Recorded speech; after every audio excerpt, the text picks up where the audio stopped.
ముట్టుకోమన్నప్పుడేమో ప్రతిష్ట అంటివి, వెళ్ళిపోవలసిన సమయం వచ్చినప్పుడేమో భూములు స్థలాలు అంటివి. ఏంటన్నట్టు అంటున్నాడు హగ్గయి అక్కడ. మనము ఇక్కడ నుండి బయలుదేరాల్సిన సమయం వచ్చింది. ఈ లోకాన్ని విడిచిపెట్టి వెళ్ళిపోవలసిన సమయం వచ్చింది. ఈ లోకాన్ని విడిచిపెట్టి వెళ్ళి అక్కడ వాళ్ళ లెక్కలో, యూదుల లెక్కలో బబులోను చెరను విడిచిపెట్టి పాడైపోయిన దేవుని మందిరమును తిరిగి కట్టాల్సిన సమయం వచ్చింది. దేవుని మందిరమును మహిమతో నింపాల్సిన సమయం వచ్చింది. మీరు దేవుని మందిరము కొరకు సిద్ధపడక మీ ఇల్లు కట్టుకొని సెటిల్ అయిపోయే పనిలో ఉన్నారా? ఇదా మీ ప్రవర్తన గురించి ఒకసారి ఆలోచించండి. మీరు ఇళ్ళులు కట్టుకొని సంపాదించుకొని లోకములో సెటిల్ అవ్వాల్సిన సమయము ఇదా?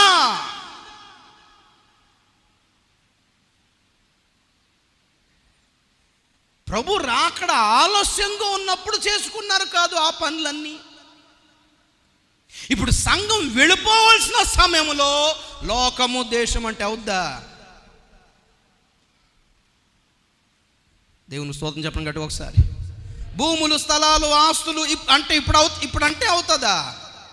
వెళ్ళాల్సిన సమయంలో, లోకానికి నాశనం దగ్గర పడిన సమయంలో, అంత మునిగిపోయి ముంచేసి అట్లా కొతలమైపోబోతున్న సమయంలో,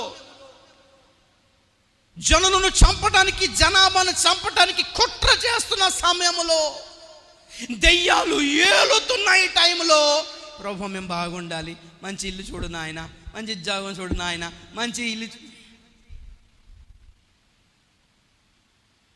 ఇల్లులు కట్టే సమయం కాదు, దేవుని మందిరమును కట్టాల్సిన సమయం. స్తోత్రం చెప్పండి గట్టి ఒకసారి. ఏమిటి మందిరము? ఇటుకలతో రాళ్లతో కట్టే మందిరము కాదు, ఆత్మ సంబంధమైన మందిరము. అనగా మన శరీరము మహిమ కొరకు సిద్ధపరచబడాలి. మన సంఘము మహిమ కొరకు సిద్ధపరచబడాలి.